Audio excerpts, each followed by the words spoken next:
വാശിയേറിയ സംവാദങ്ങൾക്കും വിവാദങ്ങൾക്കും ഒടുവിൽ പാലക്കാട് ഇതാ പോളിംഗ് ബൂത്തിലേക്ക് എത്തുകയാണ്. കഴിഞ്ഞ തവണത്തെ 73% അത് കടക്കുമോ എന്നതാണ് ആകാംക്ഷ. ഈ ദിവസത്തെ ആകാംക്ഷ. രാഹുൽ മാങ്കൂട്ടത്തിലും ഡോക്ടർ പി സരനും കൃഷ്ണകുമാറും പാലക്കാടിന്റെ ജനവിധി തേടുന്നു. പക്ഷേ ജനവിധി എന്താണെന്നറിയാൻ 23 വരെ കാത്തിരിക്കേണ്ടി വരും. പാലക്കാട്ടെ തിരഞ്ഞെടുപ്പിന് ഇപ്പോൾ ഏതാനും നിമിഷങ്ങൾക്കകം തുടക്കമാകും.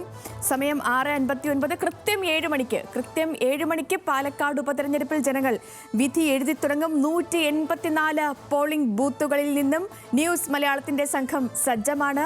കൃത്യസമയത്ത് കൃത്യമായി വാർത്തകൾ പ്രേക്ഷകരിലേക്ക് എത്തിക്കാൻ ഞങ്ങൾ സർവദാ സജ്ജമായി നിൽപ്പുണ്ട്. 7 പ്രശ്നബാധിത ബൂത്തുകളുണ്ട്. ഇരട്ട വോട്ടുകാരെ അനുവദിക്കില്ല എന്ന് LDF പറയുന്നു. എന്നാൽ പോൾ ലിസ്റ്റിലുള്ള എല്ലാവരെയും വോട്ട് ചെയ്യാൻ അനുവദിക്കുമെന്ന് UDF പറയുന്നു. ഈ ദിവസം ജനവിധി എഴുതുന്ന ഈ ദിവസം എന്താകും? ഇനി എന്തെങ്കിലും ഒരു സസ്പെൻസ് വരുമോ? എന്തെങ്കിലും ഒരു പൊളിറ്റിക്കൽ സസ്പെൻസ് ഉണ്ടാകുമോ എന്നുള്ളതും ആകാംക്ഷയോടെ കാത്തിരുന്നു തന്നെ കാണണം. കാരണം സ്ഥാനാർത്ഥി നിർണയം തുടങ്ങിയത് മുതൽ വിവാദങ്ങളുടെ കൂട്ടുപിടിച്ചുള്ള പോക്കായിരുന്നു പാലക്കാടിൻ്റേത്.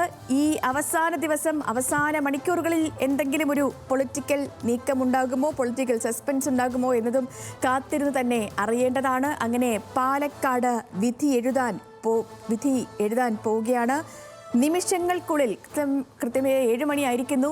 പോളിംഗ് ആരംഭിച്ചോ എന്നറിയാൻ നമുക്ക് നമ്മുടെ റിപ്പോർട്ടേഴ്സിലേക്ക് പോകേണ്ടതുണ്ട്.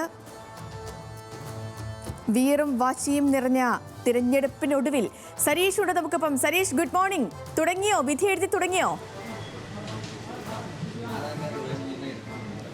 Good morning. 25-ാം നമ്പർ ബൂത്തിൽ വിധി എഴുതി തുടങ്ങിയിരിക്കുന്നു. ആദ്യം ബൂത്ത് ഏജന്റുമാർ തന്നെ വോട്ട് രേഖപ്പെടുത്തുകയാണ്. ഇദ്ദേഹമാണ് ആദ്യം ഇവിടെ എത്തിയത്. ഇദ്ദേഹം അടുത്തായി തന്നെ പ്രവേശിപ്പിക്കും. ആദ്യ വോട്ടറായി അദ്ദേഹം പ്രവേശിക്കുകയാണ്.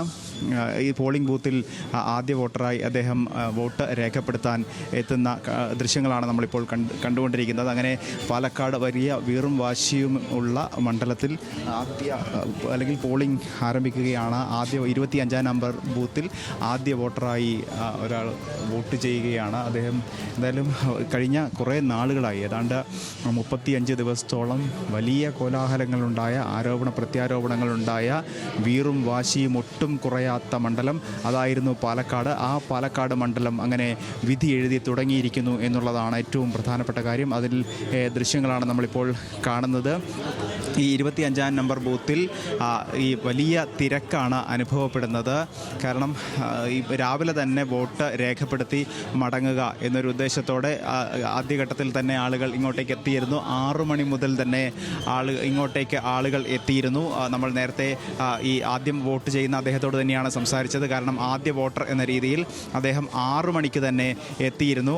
അതിനുശേഷം മറ്റുള്ള ആളുകൾ കൂടി, അതായത് മറ്റുള്ളവർ കൂടി ഇങ്ങോട്ടേക്ക് വോട്ട് ചെയ്യാൻ എത്തുന്ന ദൃശ്യങ്ങളാണ് നമ്മൾ കാണുന്നത്. എന്തായാലും പാലക്കാടിനെ സംബന്ധിച്ചിടത്തോളം ഒരു വാശിയേറിയ ഉപതെരഞ്ഞെടുപ്പ് എന്നുള്ളതാണ് ഏറ്റവും പ്രധാനപ്പെട്ട കാര്യം.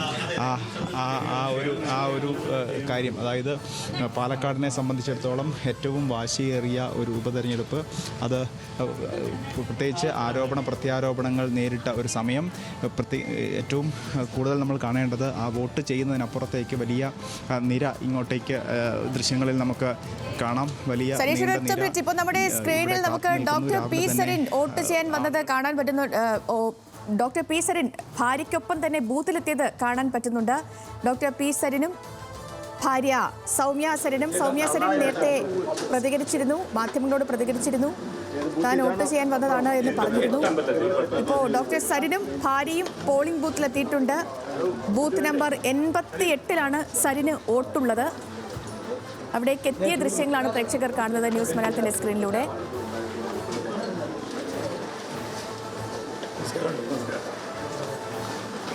ശരി, സരിന്റെ പ്രതികരണം വരുന്ന പുറയ്ക്ക് അതിലേക്ക് കയറാം. സരീഷ് തുടരുന്നുണ്ട്. സരീഷ് തുടരാം. ഞാൻ നേരത്തെ സൂചിപ്പിച്ചതുപോലെ വലിയ വാശിയേറിയ പോരാട്ടമായിരുന്നു പാലക്കാട് കഴിഞ്ഞ 35 ദിവസം കണ്ടത്. ആ എല്ലാത്തിൻ്റെയും ആർക്ക് ഗുണം ചെയ്യും വിവാദങ്ങൾ, ഒപ്പം തന്നെ വികസനം ചർച്ച, വികസന മുരടിപ്പ് ചർച്ചയായ സംഭവങ്ങൾ, അങ്ങനെ വലിയ കോലാഹലങ്ങൾ. ഒരുപക്ഷെ ഏറ്റവും കൂടുതൽ ഒരു ത്രികോണ മത്സരത്തിലേക്ക് കഴിഞ്ഞ കാലഘട്ടങ്ങളിലെല്ലാം തന്നെ നേർക്കുനേർ പോരാട്ടമായിരുന്നെങ്കിൽ ആ കാര്യത്തിന് മാറ്റം വന്നിരിക്കുന്നു. ഒരു ത്രികോണ പോരാട്ടത്തിലേക്ക് കാര്യങ്ങൾ എത്തിയ ഒരു സാഹചര്യം. അതുകൊണ്ട് തന്നെ ഇത്തവണ ഓരോ വോട്ടും വിലപ്പെട്ടതാണ് എന്ന തിരിച്ചറിവ് 3 മുന്നണികൾക്കുമുണ്ട്. അതിനാൽ തന്നെ മുഴുവൻ ആളുകളെയും പോളിംഗ് ബൂത്തിലേക്ക് എത്തിക്കുക എന്ന ലക്ഷ്യം ഉണ്ട്.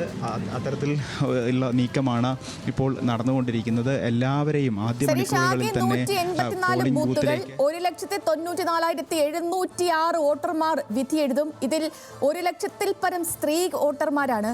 കഴിഞ്ഞ തവണത്തെ 73% അത് മറികടക്കാനാകുമോ എന്നുള്ളതാണ് ചോദ്യം. സാധാരണഗതിയിൽ ഉപതെരഞ്ഞെടുപ്പിൽ പോളിംഗ് കുറയുന്നത് നമ്മൾ കണ്ടിട്ടുള്ളതാണ്. അത് ഏത് നിയമസഭയാവട്ടെ അല്ലെങ്കിൽ പാർലമെൻ്റ് ആവട്ടെ, ഏത് തിരഞ്ഞെടുപ്പ് നടക്കുമ്പോഴും ഉപതെരഞ്ഞെടുപ്പാണെങ്കിൽ മറ്റ് തിരഞ്ഞെടുപ്പുകളെ അപേക്ഷിച്ച് പോളിംഗ് ശതമാനത്തിൽ വലിയ കുറവുണ്ടാകാറുണ്ട്.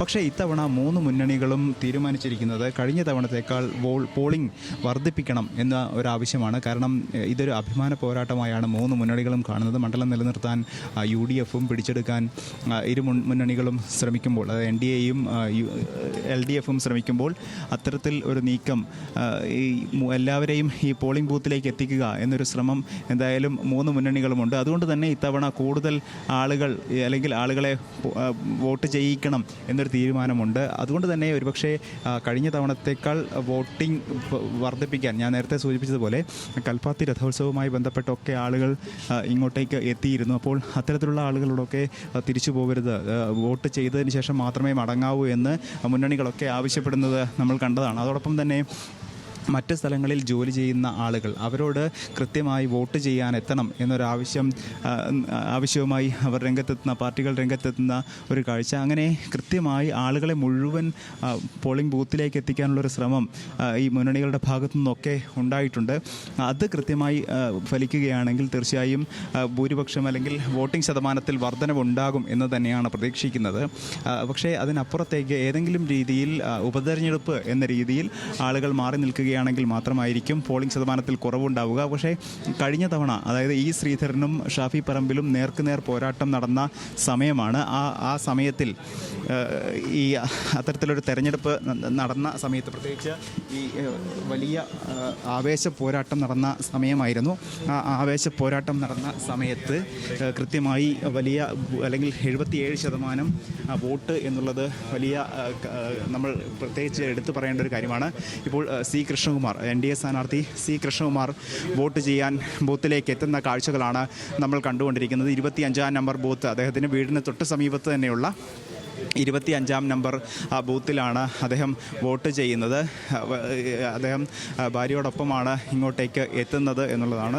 കുടുംബസമേതം വോട്ട് ചെയ്യാനായി ഇങ്ങോട്ടേക്ക് എത്തുന്ന കാഴ്ചയാണ് നമ്മൾ കണ്ടുകൊണ്ടിരിക്കുന്നത്. 7 മണിക്ക് തന്നെ അദ്ദേഹം ഇവിടേക്ക് എത്തും എന്ന് നേരത്തെ അറിയിച്ചിരുന്നു. അതുപ്രകാരം ഇങ്ങോട്ടേക്ക് വോട്ട് ചെയ്യാൻ എത്തുന്ന കാഴ്ചയാണ് നമ്മൾ കാണുന്നത്. സ്ഥാനാർത്ഥി എന്ന രീതിയിൽ അദ്ദേഹം ഇങ്ങോട്ടേക്ക് വരികയാണ്.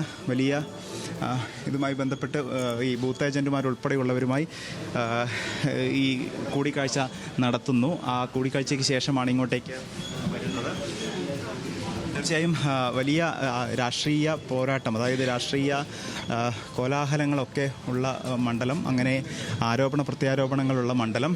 പ്രത്യേകിച്ച് ഇത്തവണ അദ്ദേഹം വോട്ടർമാരെ കണ്ട് സംസാരിക്കുന്നതാണ് നമ്മൾ ദൃശ്യങ്ങളിൽ കാണുന്നത്. കൃത്യമായി അദ്ദേഹം ഇങ്ങോട്ടേക്ക് എത്തുകയും ക്യൂവിൽ നിന്ന് വോട്ട് ചെയ്യും എന്നാണ് പ്രതീക്ഷിക്കുന്നത്.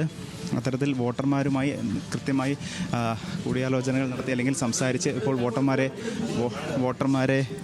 കാണുന്ന പാലക്കാട് 2 സ്ഥാനാർത്ഥികളും വോട്ട് രേഖപ്പെടുത്താനായി എത്തിയിട്ടുണ്ട്. സി കൃഷ്ണകുമാറും എത്തി, ഒപ്പം സരിനും എത്തിയിട്ടുണ്ട്. 2 പേരും എത്തിയിട്ടുണ്ട്. കൃഷ്ണകുമാറിന്റെ പ്രതികരണം ലഭ്യമാകുന്ന മുറയിൽ അതിലേക്ക് കടക്കാം. ഈ വലിയ പല സ്ഥലത്തും രാവിലെ തന്നെ വലിയ തിരക്ക് അനുഭവപ്പെടുന്നു. നമ്മൾ ഈ വിൻഡോയിൽ കാണുന്ന പല ദൃശ്യങ്ങളിലും ഈ വലിയ തിരക്ക് പലയിടത്തും അനുഭവപ്പെടുന്നുണ്ട്. പാലക്കാട്ടെ വീറും വാശിയും നിറഞ്ഞ പ്രചാരണത്തിനൊടുവിൽ ഇതെല്ലാം വോട്ടായി മാറുമോ എന്നുള്ളതായിരുന്നു ചോദ്യം. വോട്ടായി മാറുമെന്ന് തന്നെയാണ് ആദ്യത്തെ ഈ തിരഞ്ഞെടുപ്പ് തുടങ്ങുന്ന സമയത്ത്, പോളിംഗ് തുടങ്ങുന്ന ഈ സമയത്തെ കാഴ്ചകൾ, പലയിടത്തു നിന്നുള്ള കാഴ്ചകൾ കാണുമ്പോൾ അങ്ങനെ തന്നെയാണ് തോന്നുന്നത്. പലയിടത്തും നീണ്ട തിരക്ക് അനുഭവപ്പെടുന്നുണ്ട്. വോട്ടില്ലാത്തത് രാഹുൽ മാങ്കൂട്ടത്തിന് മാത്രമാണ്. മറ്റ് രണ്ടുപേർക്കും മണ്ഡലത്തിൽ വോട്ടുള്ളതാണ്. രണ്ടുപേരും രാവിലെ തന്നെ വോട്ട് രേഖപ്പെടുത്താനായി എത്തി. കൃഷ്ണകുമാറിനെ നമുക്ക് ദൃശ്യങ്ങളിൽ കാണാം, മറ്റൊരിടത്ത് സരിനുമുണ്ട്. രണ്ടുപേരെയും നമുക്ക് ഇപ്പോൾ ദൃശ്യങ്ങളിൽ കാണാം. രണ്ടുപേരും ക്യൂവിൽ നിൽപ്പുണ്ട്. പാലക്കാട് മണ്ഡലത്തിലെ പോളിംഗ് ശതമാനം നോക്കുകയാണെങ്കിൽ 2021 മുതൽ 70% മുകളിലാണ് പോളിംഗ് ശതമാനം വന്നിരിക്കുന്നത്. അത് ഇക്കുറി മറികടക്കുമോ ഇല്ലയോ എന്നുള്ളതാണ് ചോദ്യം. നേരത്തെ സരീഷ് സൂചിപ്പിച്ചതുപോലെ സാധാരണ ഈ ബൈ ഇലക്ഷനുകൾ വരുമ്പോൾ അങ്ങനെ പോളിംഗ് ശതമാനം കൂടാറുള്ള ഒരു ട്രെൻഡ് കാണാറില്ല. പക്ഷേ ഇത്തവണ പാലക്കാടിനെ സംബന്ധിച്ച് കേരളം ഇതുവരെ കണ്ടിട്ടില്ലാത്ത തരത്തിലുള്ള പ്രചരണമാണ് നടന്നത്. ഈ കേരളം ഇതുവരെ കണ്ടിട്ടില്ലാത്തുള്ള രാഷ്ട്രീയ കോലാഹലങ്ങൾ നടന്നൊരു സ്ഥലമാണ്. അങ്ങനെയുള്ള പാലക്കാട്ട് ജനങ്ങൾ എന്താണ് മനസ്സിൽ ഉദ്ദേശിച്ചിരിക്കുന്നത് എന്നുള്ളത് ഇനി നമുക്ക് അറിയാൻ കഴിയും. ഇനി വിരലിലെണ്ണാവുന്ന നിമിഷങ്ങളില്ല. ഇനി വോട്ടെടുപ്പ് തുടങ്ങിക്കഴിഞ്ഞു. ഇന്ന് 6 മണി കഴിയുമ്പോൾ ഒരു 7-8 മണിയോടുകൂടി നമുക്ക് അറിയാൻ കഴിയും എത്രയാണ് അവിടുത്തെ പോളിംഗ് ശതമാനം എന്നുള്ളത്. എന്തായിരുന്നു പാലക്കാടൻ ജനത മനസ്സിൽ കണക്ക് കൂട്ടിയിരുന്നത് എന്നുള്ളൊരു കാര്യം. കഴിഞ്ഞ വട്ടത്തെ 2024 70, 2021 മുതൽ 75, 2019 75, 2016 77, 2011 72 ഇങ്ങനെയായിരുന്നു പോളിംഗ് ശതമാനം ഉണ്ടായിരുന്നത്. ഏറ്റവും കൂടുതൽ പോളിംഗ് രേഖപ്പെടുത്തിയത് 80.64 അത് 1960